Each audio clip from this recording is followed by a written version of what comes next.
cafezinho, pegue seu cafezinho também, que hoje vamos para a nossa uma dúzia de episódios do Sem Azeitona, por favor.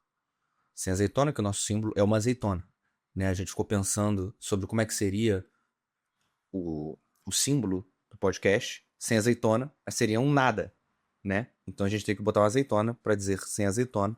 Então sejam bem-vindos a esse episódio. Também agradeço vocês sempre a paciência. Acho que a gente tenta manter aí as quartas-feiras, mas a maioria das quartas-feiras. Acho que isso vai ser o novo formato de Gostei. no meu podcast. Acompanhe, estamos aí na maioria das quartas-feiras. Então você acompanhe o Sem Azeitona, por favor, dos quais assuntos a gente fala de forma variada, mas principalmente sobre o direito das famílias e das sucessões.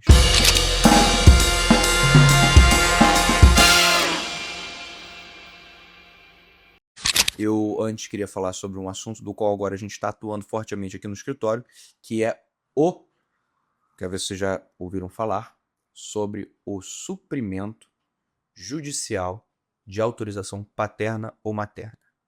Suprimento judicial de autorização materna ou paterna. Nada mais é do que falar assim para o juiz: senhor juiz, o meu marido, ou melhor, meu ex-marido ou minha ex-mulher não autoriza isso aqui para que eu faça com meu filho, então eu preciso que você supra essa autorização para que eu possa fazer isso aqui. Por que isso existe? Existe todos os filhos eles têm os pais como tutores e que exercem poder familiar na guarda compartilhada. Então o pai e a mãe eles exercem um poder familiar que dividem deveres, responsabilidades, obrigações e tomam decisões em relação aos filhos. Alguns atos da vida civil, né, a criança ela não pode fazer sem a autorização de ambos os pais. Então você precisa que tanto mamãe quanto papai cheguem para você e falem: você pode fazer isso aqui. Uma dessas coisas, né, tem várias outras, por exemplo, vou começar com outros exemplos ao que a gente vai chegar. Por exemplo, se você vai colocar o seu filho para ficar fazendo vídeos na internet, ou se você vai colocar ele para ser ator, você precisa que os pais autorizem aquilo ali. Ele não pode simplesmente usar a imagem de uma criança à revelia. Tá? Então você poderia pedir para o juiz para que isso acontecesse, se naquele caso fosse entendido como melhor interesse para a criança. Agora, qual é a outra situação que isso pode ocorrer, né, e que a gente tem atuado bastante aqui no escritório, né? Vou te deixar o link aqui da nossa page para vocês darem uma olhada, que é o suprimento para autorização de viagem. Você vai viajar com seu filho e o seu ex-marido não deixa. Você vai viajar com seu filho, sua ex-mulher não deixa. Por quê? Por que eu pediria suprimento? Só não autorizou, eu posso pedir para o juiz? Negativo. Se você tiver uma negativa que não fizer sentido, aí sim você pode ir. Ou seja, não quero porque não quero, você viaja com ele. Pô, mas para criança é melhor viajar com os pais, não é? Não é ter essa... Isso não faz parte do desenvolvimento da criança? Ela ter os pais em sua companhia em viagens?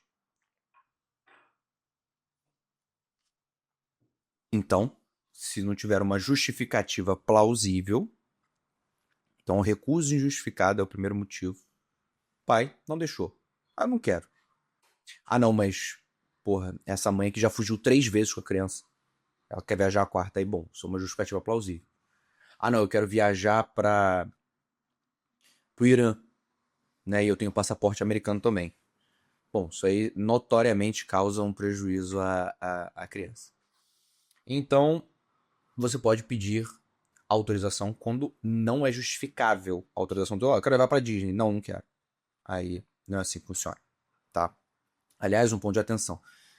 Essa autorização de viagem, ela tem que ocorrer para todas as viagens que você for fazer.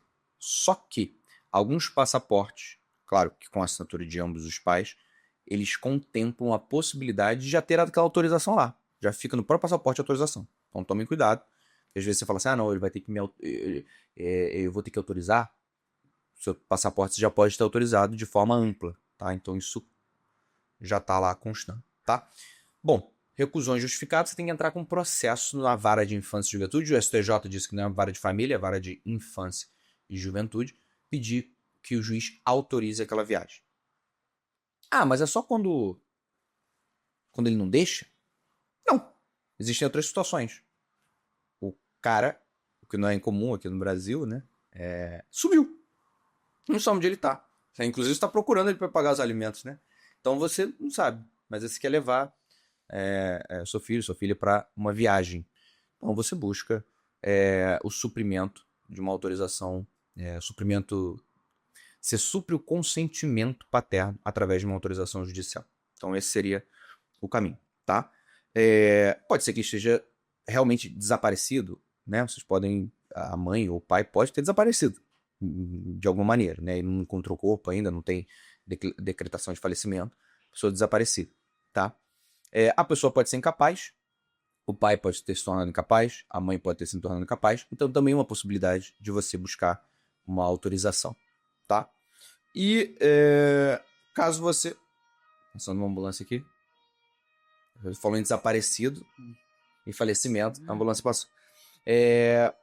Bom, e às vezes por muita urgência numa viagem. Às vezes o pai ou a mãe ele vai até deixar, mas tá demorando, tá enrolando, não consegue agora. Tá viajando também e não consegue, mas você precisa levar a pessoa para fazer um tratamento, por exemplo, num outro país. Então você já supre ali. Então, dependendo da situação, você pode suprir essa autorização. Vou deixar o Rafa falar um pouquinho enquanto eu bebo meu café. Não, eu só ia perguntar, normalmente, quanto tempo leva para essa autorização sair? Porque a pessoa pode deixar por última hora ou a pessoa tem que se planejar com antecedência para ter essa autorização? Sim, varia bastante, mas a gente pede sempre em tutela de urgência. Tutela de urgência, ela é ouvida, o que a gente chama de inaudita altera pars, que é sem a oitiva, sem que você fale com outra pessoa para ela se manifestar. Então o juiz pode autorizar logo de cara, tá? A gente já fez isso até em plantão judiciário, porque o pai disse que ia autorizar até sexta-feira ele não deu, a viagem era sábado de manhã, a gente foi no plantão judiciário, foi concedido. Então, pode ser em menos de 24 horas, né? É claro que naquele momento tinha a passagem, né? A gente justificou por que a gente não falou antes, então a gente conseguiu em menos de 24 horas. Mas em média, aí entre 1 a 3 semanas, tá? É bom que sempre que você busca o advogado quanto antes para poder se planejar e pedir isso o mais cedo possível, né? Então, Isso é uma medida nova? não, Não. não. Ok. Existe há muito tempo. Existem pessoas que não têm pai ou mãe registrados. Isso também acaba confundindo, né, as autoridades que pedem as autorizações. Então, às vezes, você vai autorizar com seu filho, por exemplo, o pai não é registrado, você vai, vai viajar com seu filho, você fala, cadê a autorização do pai? Mas não tem pai registrado, não interessa. Você precisa de uma autorização, como é que eu vou saber isso aqui? Então, às vezes, mesmo quando não tá registrado, você tem que pedir. Então, é comum, tá? E você não pede uma autorização fixa. Então, a pessoa que precisa pedir, em geral, tem que pedir várias. Entendeu? Então isso complica um pouco mais, porque a gente tem várias configurações familiares aqui no Brasil, onde a gente tem madrastas e padrastos que atuam como pais e mães, né? Sim, como é uma autorização de viagem, ela ainda é uma questão bem burocrática, a questão das famílias socioafetivas, elas passam desapercebidas. Hum, Então, se você constituiu uma maternidade socioafetiva com a sua madrasta, mesmo que ela não constou do documento. Se ela constar do documento do seu nascimento, pode ser que cria, assim, uma necessidade de você ter uma autorização. Mas, ela é minha madrasta afetiva, sei lá, ela fez um testamento já me reconhecendo como filho, né, a gente já tem declaração, todo mundo sabe, né, mas não tá na certidão, ninguém vai atrás disso não, tá? Até porque é o que eu falei, é uma coisa muito burocrática. Então, por aí. Beleza? Bom, agora vamos em frente. Hoje vocês estão ouvindo isso. Eu espero sinceramente que a Argentina tenha se eliminado da Copa do Mundo contra a Inglaterra. E é hoje que vai pro ar, né? Hoje quarta-feira. Hoje vai? vai. Lembrem-se, a maioria das quartas-feiras. E aí eu vou botar aqui pra gente dar uma lida nas... O que foi? Pode falar. Meu senso de humor é difícil, porque sendo advogado você tem que ter... O seu senso de humor tem que ser equilibrado, né? Mas o psicanalista também tem artigos sobre o humor também, que são bem interessantes, tá? Então sempre ao meu lado o psicanalista do xiste. Vocês sabem o que é o xiste? Não. O xiste é o nosso inconsciente falando com o Hum, externo através do humor. Então, quando a gente faz alguma piadinha, às vezes a gente lida com situações traumáticas, por exemplo, com o xiste, né? Imagine a seguinte situação, você é um criminoso, você vai ser enforcado na segunda-feira e você fala assim, poxa, que bosta, vou ser enforcado na segunda-feira, o mundo não vai mudar nada sem mim. Ou o mundo não vai mudar nada sem mim, exatamente. Ou, numa segunda-feira, ele vai ser enforcado e ele fala assim, caraca, odeio segunda-feira. Então, isso é uma forma de humor, é o exemplo usado por Como se nosso fosse um querido mecanismo Freud. de defesa, talvez. Como se fosse um mecanismo de defesa. Você tem um prazer naquilo ali, né, em vez da... Então, sim. Bom, mas vamos falar agora sobre o Pix Pensão, que é a novidade, né? Pix Pensão, que eu tenho que fazer um vídeo autônomo sobre isso. Agora, uma nova forma de cobrança da pensão alimentícia, dos alimentos, é o Pix Pensão. O que é isso? Agora, sei lá, condenado a pagar, sei lá, 2 salários mínimos, R$ 3.200, chega uma notificação na sua casa, você vai lá, beleza, R$ 3.200, você tem que depositar todo dia 5, tá na conta. Ah, Guilherme, às vezes eu dou uma atrasada. Às vezes eu não pago, às vezes eu pago menos, às vezes eu deposito em juízo, às vezes eu deposito na conta errada, às vezes eu deposito na conta da minha filha, não na conta da mãe. Às vezes eu não pago mesmo, aí pago 3 meses atrasado. Bom, visto isso, o que sai agora é o seguinte: o juízo vai falar, ele não vai mais informar você. Ele vai falar assim: Itaú, Bradesco, Banco do Brasil, Nubank, vocês aí tem uma pessoa que deve alimentos. E essa pessoa deve R$ 3.200 de alimentos. Então, todo dia 5 você deve fazer essa transferência para essa pessoa aqui. Então, agora, você não vai escolher mais isso, né? O Pix vai ser feito automaticamente por ordem judicial. Eu acho que isso aí devia ter vindo. Foi meio brilhante. E eu digo brilhante por quê? Não necessariamente porque a pessoa não paga. Porque, francamente, é só você tirar o dinheiro da conta, né? Aí você vai, não, vai cheque especial. Mas assim, a comunicação é desnecessária. Aí, cadê o Pix? Toma um comprovante. Acho que isso também lava um pouco as mãos. Ué, o cara tá registrado lá, o banco não fez. Entendeu? Pô, o banco não fez, não sou eu. Eu acho muito mais prático. Um débito automático. Débito automático. Mas se a pessoa tiver uma conta negativa, utiliza do cheque especial ou como É funciona? novo isso. Eu Então não não. sei. Eu não sei responder. Eu entendo que se tiver cheque especial, vai tirar. E eu acho que deve tirar. Aí Também você acho. desativa o cheque especial. Eu não acho que deva tirar do cheque especial se você não tem cheque especial. Entendeu? Porque aí não. Eu acho que não faz. É que nem uma conta. Você tem, sei lá, o seu telefone tá ali no débito automático, ele vai passar do cheque especial? Vai. Então, beleza, passa também a pensão. Mas as pessoas podem meio que burlar, né? Porque as pessoas podem ter conta em múltiplos bancos e fornecer só um pra isso, né? Não dá Então, ideia, não. Né? Já tem muita ideia circulando aí. Olha, burlar sempre vai ter. Né? As pessoas falam assim: eu postei isso no Instagram, mas 2 pessoas vieram falar. Teve até que eu falei assim: cara, tu tem algum filho que eu não sei? Porque, não, eu vou tirar, eu não vou deixar, não vou pagar nada. Não quero nem saber. Aí eu tive até um cliente que paga em dia. Eu falei, cara, por que isso vai mudar pra você? Você já paga. Assim, é só uma revolta ao sistema, né? Mas existem formas. Existem formas que. eu acho que é uma revolta que a pessoa não quer se sentir pressionada a fazer uma coisa. E É, mesmo ela fazendo mas certo. é porque também os alimentos é uma forma de coerção e de angústia, é uma forma de catucar o credor dos alimentos, né? Vou atrasar um pouquinho, vou pagar metade, só para poder, a meio coisa sádica, né? E você tira esse elemento, né? Esse elemento sádico, do qual quem Mas, mas isso vai ser aplicado para todas as pessoas não, que pagam alimentos?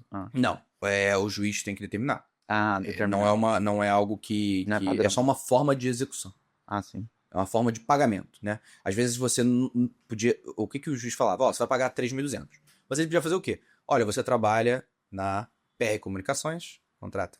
Na PR Comunicações. Agora eu vou intimar a PR Comunicações, que a PR Comunicações agora vai pagar direto para aquela pessoa. Em vez de informar a PR Comunicações, eu resolvo informar o banco. Então é uma coisa bem simples. Ele é uma forma de pagamento. Ele não é nenhuma. Ele não é automático. Aliás, o básico tem que ser: você vai pagar. Entendeu? Até porque tem alimentos que são pagos, por exemplo, para a escola. Você vai pagar a escola do seu filho. Não dá pra. Até poderia botar. Eu não vejo problema de botar o boleto como débito automático também na conta, né? Mas aí é diferente, né? O Pix alimentos é um Pix da sua conta de dinheiro para cair em dinheiro na conta do credor de alimentos. Eu acho muito bom. Mas, assim, vão gerar críticas e fraudar sempre vai ter. Tem cliente que coloca tudo e coloca lá fora. Existem contas hoje que ainda não são bem localizadas, como Binance, como até Wise, Nomad, ainda estão um pouco atrás, né, com dinheiros no exterior. Hoje em dia, com o mundo globalizado, a tecnologia acompanha os dois lados, né? Então você acaba. Não é que isso agora vai resolver. Isso acho que é necessário para a coisa não ficar tão. Então, tem cliente que coloca tudo na carteira fria, tem cliente que coloca tudo em outro banco, digital. Mas não tem como, entendeu? Mas eu acho que é Isso bom isso vai porque ter tem fluxo. muitas pessoas que pagam alimentos que tentam não pagar, né? Mesmo sabendo que é uma obrigação, sempre atrasam, pagam pela metade e Sim, tudo mais. Então, se houver essa possibilidade, né, não há muito que a pessoa possa fazer. sim, não, não, tá? O juiz pode determinar o Itaú e ele vai, então eu vou pro Bradesco. Agora o Bradesco. Então eu vou pro Santander. Aí a gente vai ver no caso concreto. Mas muda, né? Dentro dos, Expansão. dentro dos alimentos, existe a possibilidade, digamos, um pai já está pagando os alimentos, e aí a esposa, sem motivo algum, pediu o aumento desses alimentos, o pai continua com o mesmo emprego, a mesma situação, nada mudou, mas ela pode requerer mais alimentos? Pode. Ah, Não, tipo, mas sempre pode aumentar. sim, pode aumentar, Mas aí você tá falando, não mudou nenhuma situação, tem que mudar alguma situação. Tanto ou da necessidade de quem tá pleiteando os alimentos, ou da possibilidade de quem pagou. Nos alimentos, acordo ou decisão judicial, tem o que a gente chama, existe o que a gente chama de trânsito em julgado ou coisa julgada flexível ou relativo. Não fica definitivo, aquilo nunca. Se Uhum. vieram fatos supervenientes que alterem aquela situação primeira, então você vai poder alterar. Tanto diminuir quanto aumentar. Vamos supor que eu faça um acordo de alimentos com você aqui, aí daqui a 2 meses o escritório. Isso vai acontecer, mas não sei se em 2 meses. Vai estar no Brasil inteiro, em todos os lugares, estou milionário. Aí, pô, então a tua capacidade é muito maior. Ou não, pô, você foi diagnosticado com algum tipo de tratamento do qual você precisa de um remédio semanal que não tem no SUS, sei lá. E aí a sua necessidade aumenta, de tal forma que isso não era previsto antes. Então também você pode revisionar, Entendi. tá? A gente tem algumas revisionais aqui, às vezes eu tenho uma revisional, um exemplo concreto, uma mãe que morava com os filhos na casa dos avós, e aí a gente, ela mudou para uma casa de aluguel, e aí mudou essa realidade das crianças, de tal forma que a gente pediu revisionar os alimentos para aumentar, né? Ah, mas então não era para ter mudado. Pô, mas é melhor para as crianças que ela tenha uma casa com os pais, né? Assim, não é uma coisa, não, eu mudei aqui para mudar na cobertura no lago. Não, é uma casa, então, sim, depende muito da situação, mas em geral é isso. Beleza? Como é que estamos de tempo aí? 20 minutos. Qual é o nosso tempo de 30, média? 35. 30, 35. Tá, então dá pra fazer algumas considerações aqui. Essa aqui é boa porque tá em alta, né? Mulher obtém decisão judicial no Tribunal de Justiça para afastar o marido de casa, que era viciado em apostas. Você tá apostando?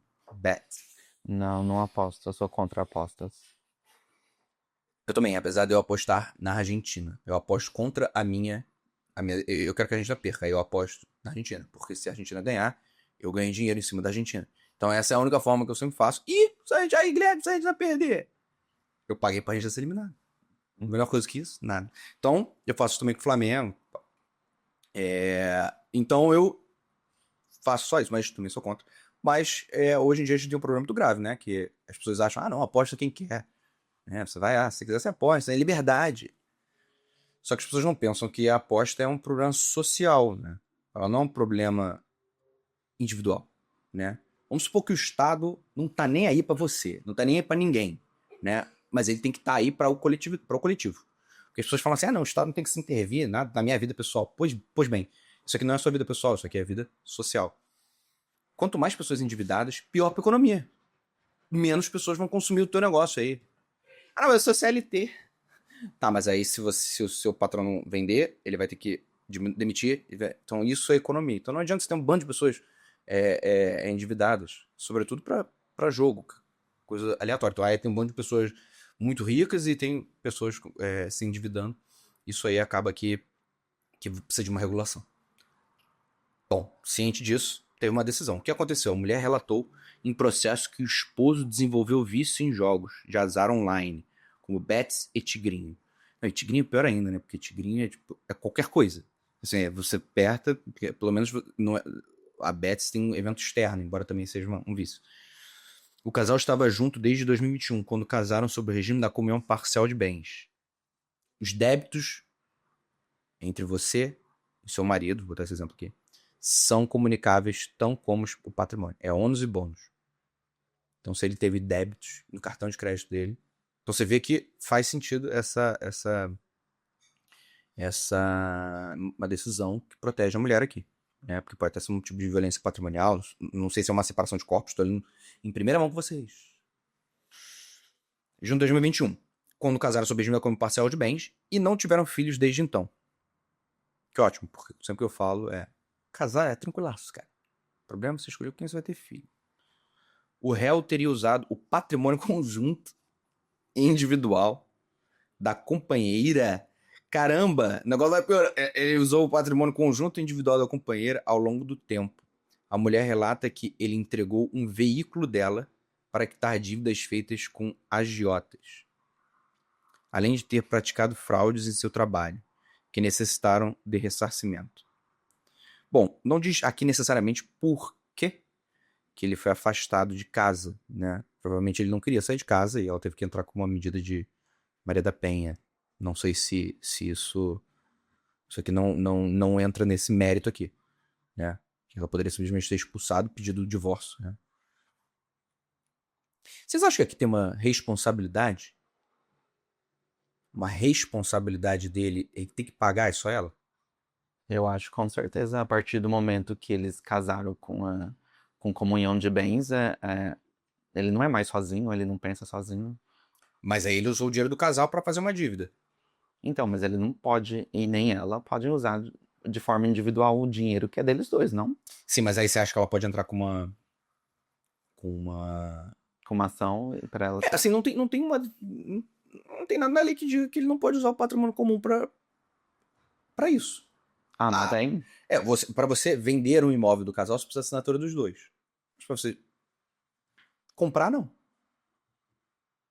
Então, assim, tem alguns atos da vida que você não precisa necessariamente. Você pode usar o dinheiro do casal. Porque é o quê? É o casal, você tá eivado numa confiança, numa parceria. Assim, não é absolutamente tudo, todo. Fazer um pix aqui pro cara da obra, não, minha mulher precisa autorizar. Não. Mas eu acho que tem que colocar dentro de um conceito. O conceito aqui é apostas. E se fosse esse dinheiro, ele estivesse usando, por exemplo, para manter uma amante, né? O cenário seria o outro, mas ele Aí tem previsão. Ah. Aí tem previsão. Entendeu? Então são cenários diferentes, mas a ideia central é essa: ele usando o dinheiro do casal que não é para benefício do casal.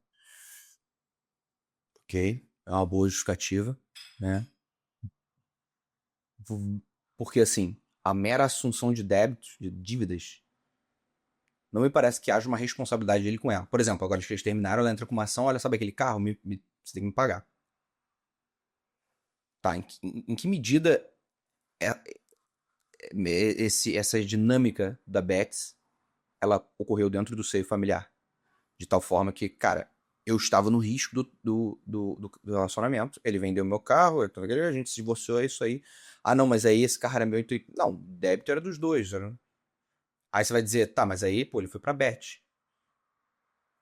Tá, mas. Tá, então isso é o ônus. E se eles tiverem. E se ele tiver tido muito sucesso no trabalho dele? Aí ela quer participar? Ou seja, então o casamento, em que medida isso deixa de ser um risco e vira algo a mais do que isso? Vira um estelionato do relacionamento, vamos dizer assim, né? Eu acho que quando você causa perca para alguma coisa que é tida como do casal, que nem o patrimônio, o dinheiro. Sim, mas você pode ter ganhos. Então, mas aí quando tem ganho, a pessoa não fala nada, né? Ou ela quer parte. É. Mas aí quando tem a perca, então, né, existe um posicionamento. Eu acho ainda que é um assunto que precisa ser muito conversado de questão de apostas, porque não só dentro do casamento, vem atingindo muitas casas de brasileiros que acreditam em aposta, em fé, porque brasileiro é muito, né, de fé. E acha que com ele vai dar certo, que ele vai ganhar o Eu tava uma dinheiro. vez no Uber, e aí, já estamos no nosso fim aqui, né? mas eu tava no Uber e aí eu vi ele ouvindo um podcast. E aí eu falei pra ele, eu tenho 2 podcasts, eu tenho um do escritório, tenho o meu. Ah, legal, vou ouvir. Aí o que que é? Aí eu falei, o seu Azeitona é isso aqui, e tem o podcast do LQV Podcast, que é o Lapora Queiroz Vilar Podcast, que é de empreendedorismo. Aí eu falei pra ele que era de empreendedorismo, ele falou assim, cara, que legal, adoro empreendedorismo. Aí eu falei, que legal, o que você faz? Eu invisto em bets. Invisto em bets e casas de aposta. Putz, não falei putz, né? É. Mas eu fiquei. Como que ele conseguiu analisar isso como um investimento? Foi mais um. Eu tive um insight antropológico. Eu nem fiquei tipo meio, pô. Eu só fiquei tipo, cara, como ele tem essa crença, né? Da onde veio essa crença? Como é que ele chegou a ter essa crença? Foi uma coisa muito. De tal forma que eu falei, legal. Porque eu não ia chegar a dizer pra ele o contrário, não ia mudar nada. Ele já tem aquilo ali de. Talvez ele já tenha ouvido isso muito, né? Mas enfim. Então. Mas é muito interessante que eles veem dessa forma, porque é diferente quando você faz investimentos. Investimentos, você tem investimentos mais ou menos voláteis, certo? Então, dependendo do seu perfil de investidor. Mesmo que você invista em alguma coisa que você está em alto risco, de alguma forma você é assegurado, né? Mas aposta, não. Não existe nenhuma forma de você ser assegurado. Você perdeu, perdeu. Né? Perdeu. Então, não é um investimento em bets. Não invisto em bets. E não deixem seu marido nem sua mulher investir em bets. Já temos aí o nosso episódio de hoje, né? Uma dúzia. Na maioria das quartas-feiras. Um abraço a todos pra vocês. E até. Tchau, tchau.